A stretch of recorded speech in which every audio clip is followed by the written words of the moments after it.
saya berkeinginan melanjutkan profesi atau pekerjaan orang tua saya karena saya sadar bahwasanya saya dibesarkan di dalam dunia pertanian dan saya ingin menjadi seorang petani. Itu adalah cita-cita saya.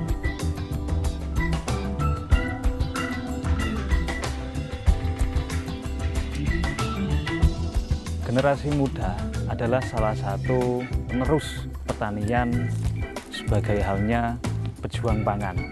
Dan saya ingin memajukan dunia atau sektor pertanian menjadi maju, menjadi baik, lebih baik dari sebelumnya.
Ya, untuk sayuran-sayuran yang kita tanam ada puluhan macam sayuran karena melihat permintaan pasar yang sangat banyak sehingga kami harus menanam sayuran tersebut. Seperti halnya pakcoy, ada permintaan pakcoy baby, kami harus menanam sendiri karena kalau di daerah sini nggak ada yang namanya pakcoy baby kalau di petani umum, jadi kami harus menanam sendiri. Terus ada selada hijau, selada merah, ada kel, ada romen, ada bayam Jepang, bayam horenzo, ada daun ketumbar, wanshui atau koriander. Tomat juga ada bermacam-macam karena juga melihat pasar yang menginginkan harus menanam tomat tersebut. Kami menanam tomat ceri, tomat kuning, ada tomat ratu, terus ada tomat hitam. Kami itu menanam semuanya.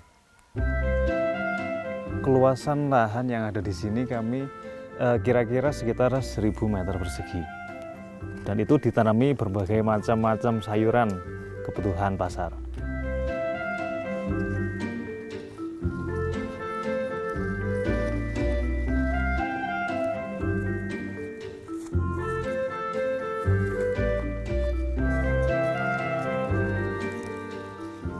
Assalamualaikum warahmatullahi wabarakatuh. Perkenalkan, nama saya Mas Muklis, salah satu perintis dari Kebun Sayur Sehat Pak Min. Kami beralamat di Dusun Selonduwur, Desa Batur, Kecamatan Getasan, Kabupaten Semarang, Jawa Tengah. Mulai pertanian, saya terjun di dalam sektor dunia pertanian itu ketika saya lulus dari pondok pesantren. Dulu saya tidak kuliah, tapi saya belajar ta'lim wa ta'alum di dalam suatu pondok pesantren di Tegalrejo. Banyak dawuh-dawuh atau perintah dari guru ketika pulang ke kampung halaman, nanti diarahkan kalau bapak atau orang tuanya petani, silahkan membantu bapaknya atau orang tuanya di dalam dunia pertanian dengan pertanian yang baik, dengan pertanian yang benar.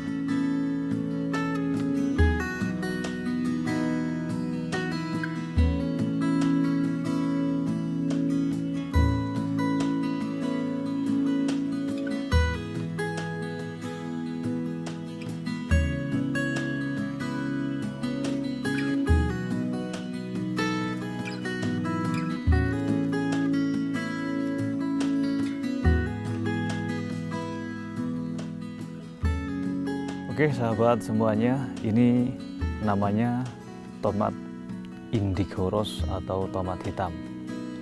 Kondisi tanamannya seperti ini, karena kemarin pada bulan Januari cuaca yang ada di daerah sini itu sangat ekstrim sekali, hujan deras setiap hari, berpengaruh sama kondisi tanah yang sangat lembab, jadi menghasilkan tanamannya itu agak seperti layu dan keriting.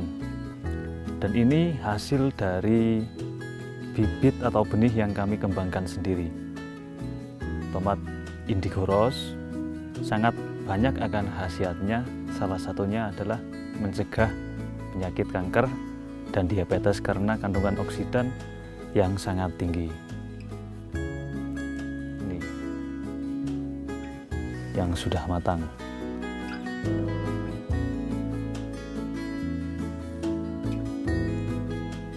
Jenis tomat indigo rose atau tomat hitam ini berusia sekitar 1 bulan dan ini sudah siap untuk diaplikasikan ke media tanam.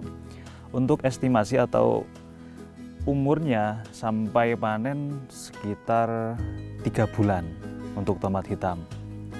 Dan pun tidak hanya tomat hitam saja, ada tomat ceri merah, ada tomat ceri yang berwarna kuning, ada tomat ratu, ini tomat yang ceri kuning.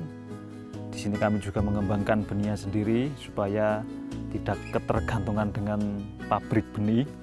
Semua yang bisa kami kembangkan, benihnya kami kembangkan sendiri, kami mandiri untuk pengembangan benih supaya tidak tergantungan oleh pabrik benih.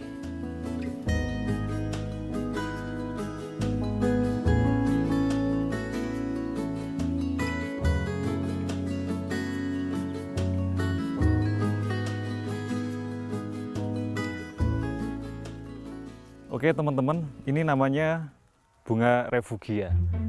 Bunga refugia ada berbagai macam-macam jenis dan ini namanya bunga kenikir. Saya jelaskan terlebih dahulu, bunga refugia ada bunga kenikir, bunga kertas, bunga matahari dan lain sebagainya. Fungsinya adalah penangkal hama. Penangkal hama kami dulu pas penyuluhan di pertanian organik disuruh untuk nanam bunga refugia dengan fungsi sebagai penangkal hama.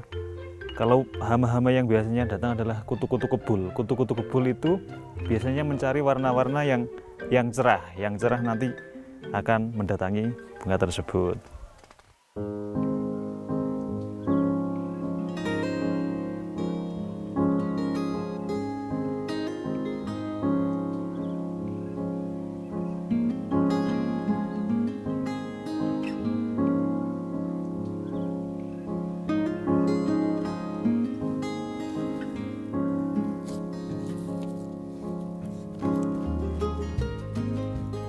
Oke, dalam kesempatan kali ini kita akan memilih dan tata cara memilih menanam untuk menghasilkan benih wortel. Kita akan menghasilkan yang panjang. Ketika akan menghasilkan yang panjang berarti kita potong bawahnya itu sedikit biar wortelnya nanti hasilnya panjang. Ketika sudah seperti ini kita tanam.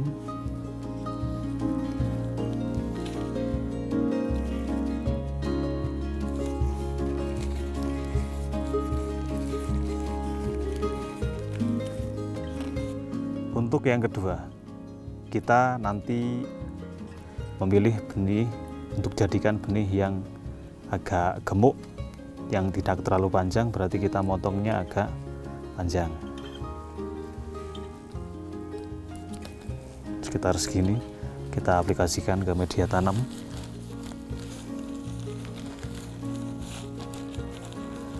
Lah, ketika sudah seperti ini nanti dibiarkan tumbuh dan berbunga. Nanti di bunganya tersebut terdapat benih-benih wortel yang akan dijadikan benih.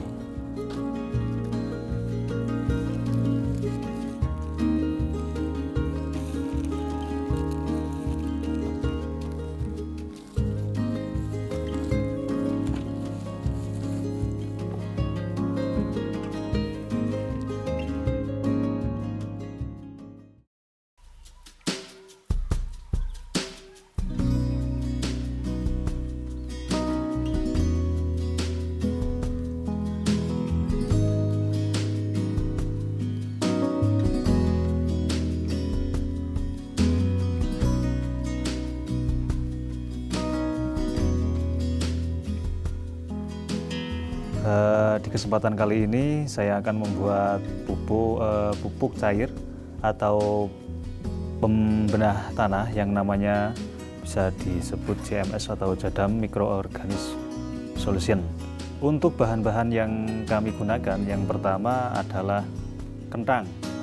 Kenapa kami memilih kentang? Karena kentang adalah salah satu bahan yang mengandung karbohidrat yang tinggi di antara yang lain-lain seperti halnya singkong dan beras dan yang lain-lainnya. Yang kedua, kami juga menggunakan leaf mold, biasa disebut humus daun atau busukan daun. Terus kami juga menggunakan garam dapur atau garam kasar, karena ini untuk mengganti air laut atau kandungan mineral.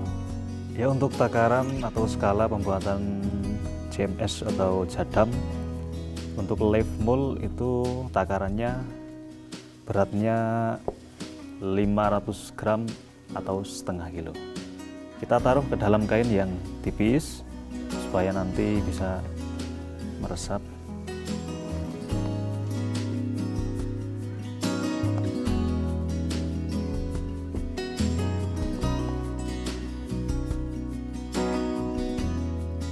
Setelah itu kita tali dengan labia supaya tanah itu enggak keluar.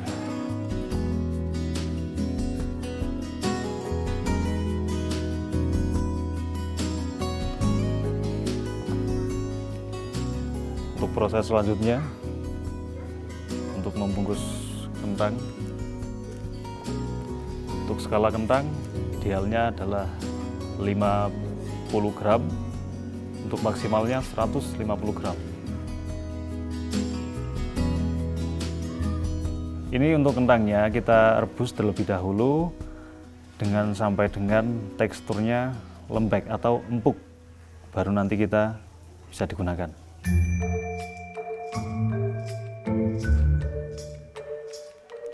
Selanjutnya kita encerkan garam dapur menggunakan air putih.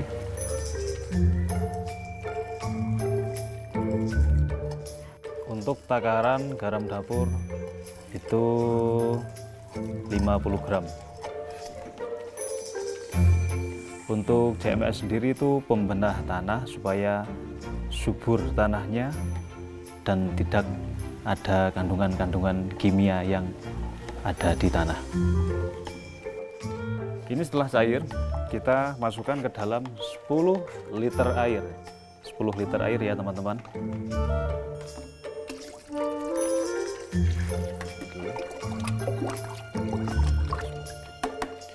Setelah itu kita masukkan leaf mold atau humus daun.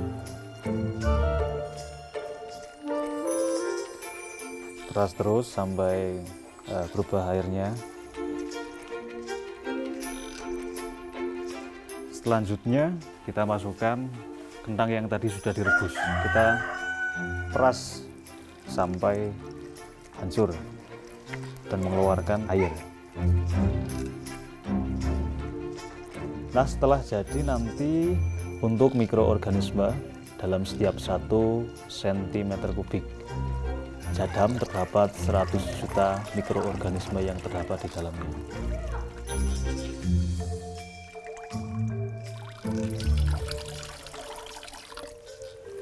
Oke teman-teman, pembuatan media pupuk Jadam cair kita sudah selesai, tinggal menunggu waktu.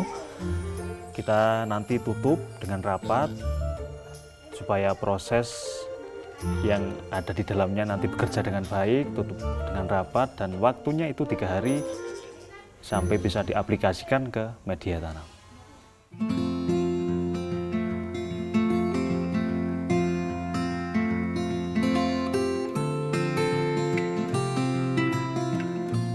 Generasi muda adalah salah satu penerus pertanian sebagai halnya pejuang pangan. Kalau kita berbicara di dalam sektor pertanian, tidak lain kita berarti berbicara soal kehidupan. Lah, ketika kita berbicara dengan soal kehidupan, entah itu kehidupan apa yang kita tanam, terus perawatannya bagaimana, ataupun nanti kehidupan seseorang yang akan memakan apa yang kita tanam. Kami berharap anak-anak muda ini akan lebih banyak, lebih berminat di dalam dunia pertanian, karena saya berkeinginan di dalam beberapa tahun ke depannya kita masih bisa merasakan nasi yang kita tanam, nasi yang ditanam oleh anak-anak bangsa Indonesia, ataupun sayuran yang ditanam oleh anak-anak muda bangsa Indonesia.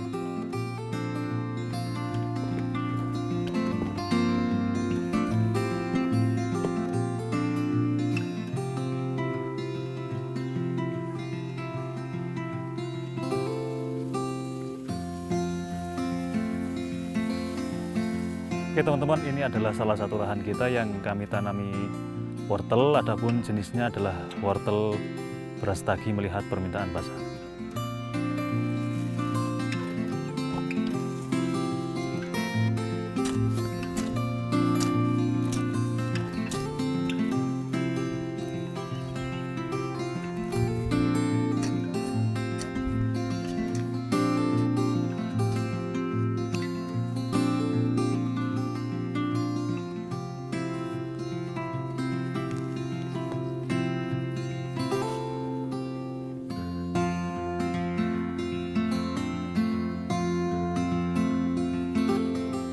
Oke teman-teman, ini adalah lahan yang kami tanami wortel.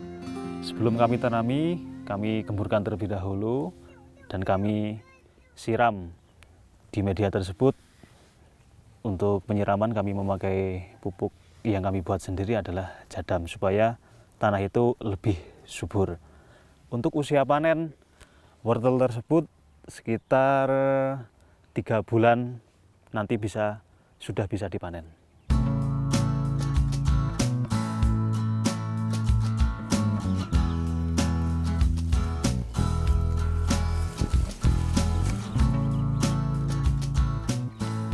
Kami ataupun saya berkeinginan melanjutkan profesi atau pekerjaan orang tua saya karena saya sadar bahwasanya saya dibesarkan di dalam dunia pertanian.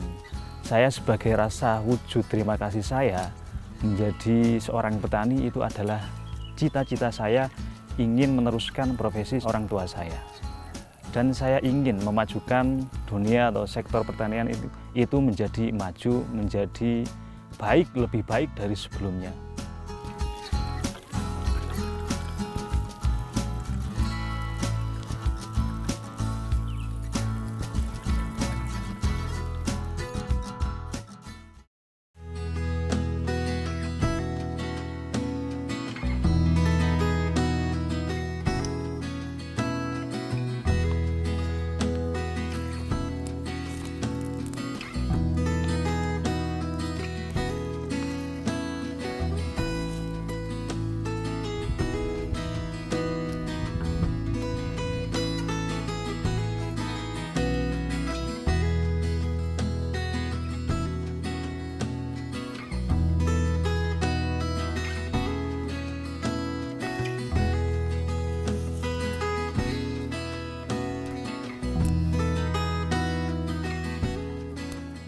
Assalamualaikum. Waalaikumsalam, monggo Mas.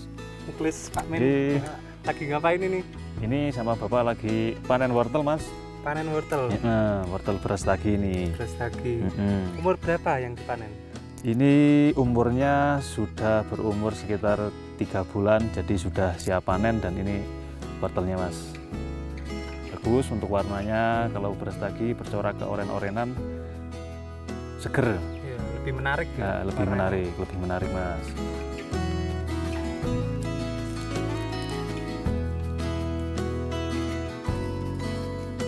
Tentang edukasi pertanian, sebenarnya kami selain memasarkan hasil dari yang kita tanam, mendatangkan pengunjung atau pembeli yang datang langsung ke kebun, kita juga memberikan edukasi secara langsung bagaimana atau manfaat besarnya kita mengkonsumsi sayuran-sayuran yang ditanam secara organik, tentunya akan lebih menyehatkan, lebih menyegarkan pada tubuh kita. Kalau soal mengenai ilmu yang kita bagikan, kalau menyinggung ilmu yang dibagikan itu nggak ada ruginya, malah itu akan menjadi tambah berbeda dengan harta ya, Berbeda dengan harta, ketika kita punya 10.000, kita kasihkan 10.000, maka harta itu akan habis. Ketika ilmu, kita mempunyai ilmu, satu bidang ilmu atau ilmu pertanian lah, kita bagikan atau berikan kepada orang lain, itu nggak akan rugi, malah kita akan semakin tambah amal yang kita berikan kepada orang lain.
Kalau menurut saya pribadi, ini harus dipecahkan ya.